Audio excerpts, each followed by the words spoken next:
Ah, good morning. You are right on time. Could you help me move these tables in the corner over there? We need to make some room for the kids to sit. We usually get about 50 kids a week. I bet you can see why I need a little more help. So, as I said before, we read to the kids. Pretty easy. As long as you can keep them under control, that is.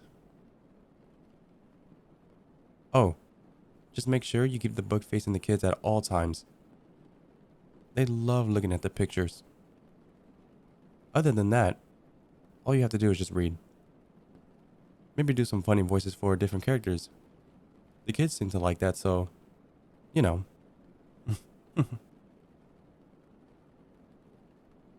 The kids should be getting here any minute now. Hmm. Why don't you go look through our book section and choose what you want to read today? Oh, but real quick, I'm planning on reading The Velveteen Rabbit. So that one's off limits. The kids' books are right over there. So go take a look.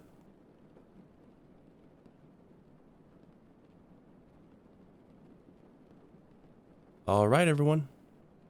We're going to get started now, okay? I brought a friend with me today. So you're going to have to choose what book you want to read today. I'm going to read The Velveteen Rabbit.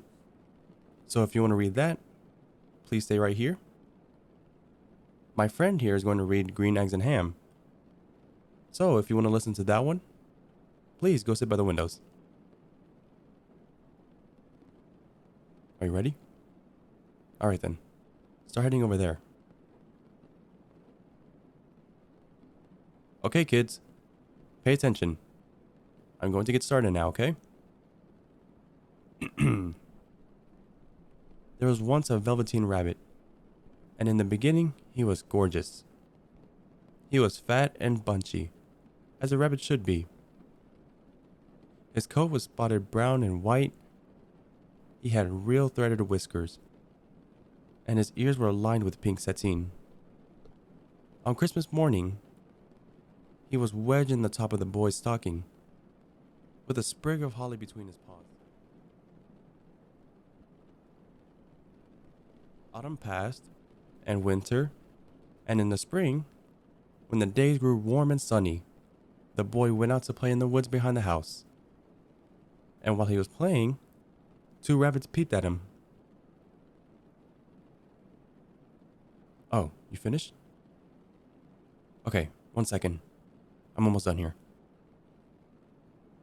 One of them was brown all over, but the other had strange markings under his fur, as though long ago he had been spotted, and the spots still showed through. And about his little soft nose and his round black eyes, there was something familiar. So that the boy thought to himself, why, he looks just like my old bunny that was lost when I had a fever.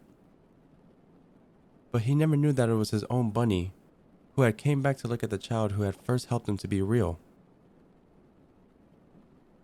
The end. Alright, kids. Did we enjoy the story? I know I did. Now, kids, go find your mommies and daddies. Don't leave the library without them.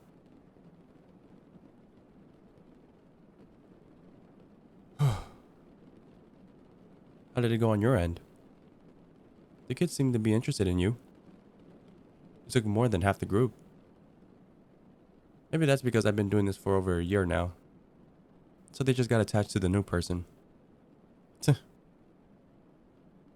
But either way, you were a huge help, really. Now, if you could be even a bigger help and help me get the library back in order, that would be greatly appreciated. We really just have to move the tables back in place. The librarian and I are doing book inventory tomorrow, so we can leave the chairs. Also, I wanted to treat you to dinner tonight for helping me out. I know you're getting school credit for this, but I know there were many more ways you'd rather spend your weekend than reading books to kids with me. I know there aren't really any restaurants in town, but I can make a really good carbonara. At least, that's what my mom says. Of course, I'm not going to make you since you'd be going over my house and you barely know me and all. And you don't really have to, but I'll make you dinner if you come over. Oh, you'll join me for dinner? Awesome. I promise. I won't disappoint you with my dish. I hope.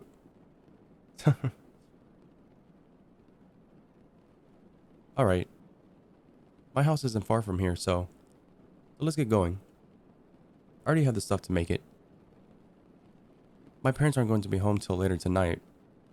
My little brother has a soccer tournament in the next town over. Actually, you can already see my house. It's right across from the street from the school.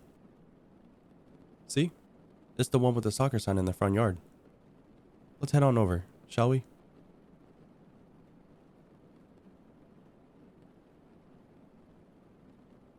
Welcome to my place. It's not that big, but uh sorry, I just realized this is my first time having someone over in my house.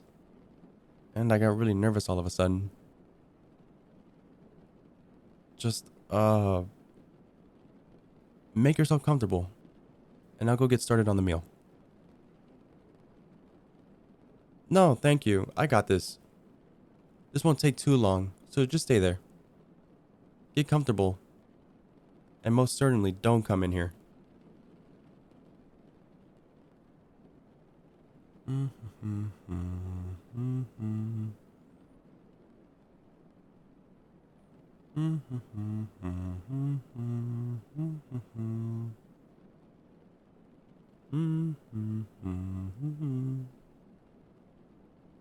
Oh, sorry. I was humming again, wasn't I? I start humming whenever I get zoned into a task. Sorry. It's a bad habit of mine. You're okay with it?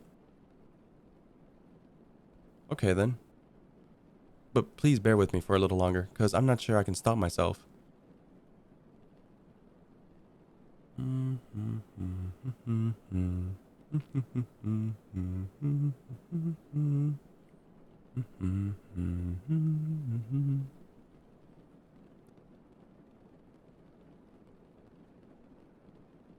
The carbonara will be ready in just a minute, alright? So please, take a seat at the table. Feel free to sit wherever you want. Alright, here you are. It's still a little hot, so be careful. And feel free to start eating whenever, though.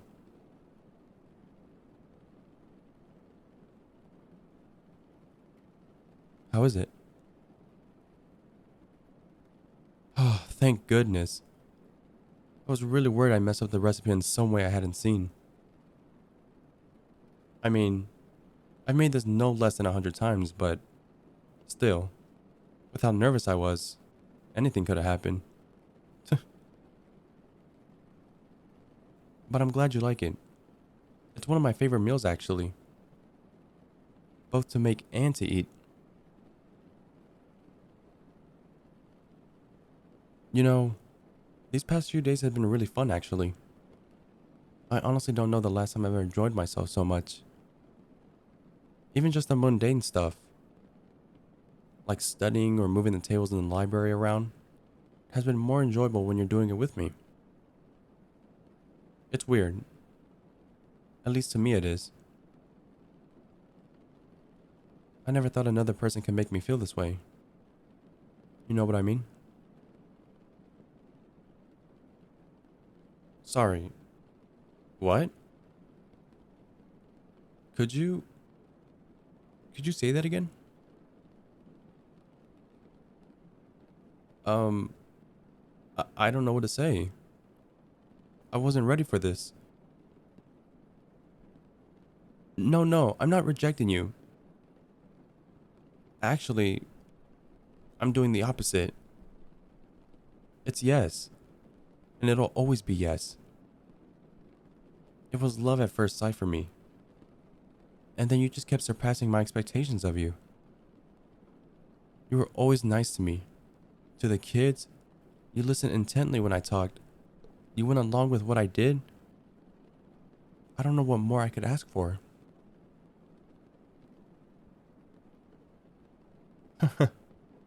You know, in my days helping the library, I've seen more than my share of romance and love poems. I think I'm finally starting to understand what they were saying. I think it was Gwendolyn Brooks who wrote, "To be in love is to touch with the lighter hand, and yourself you stretch. You are well."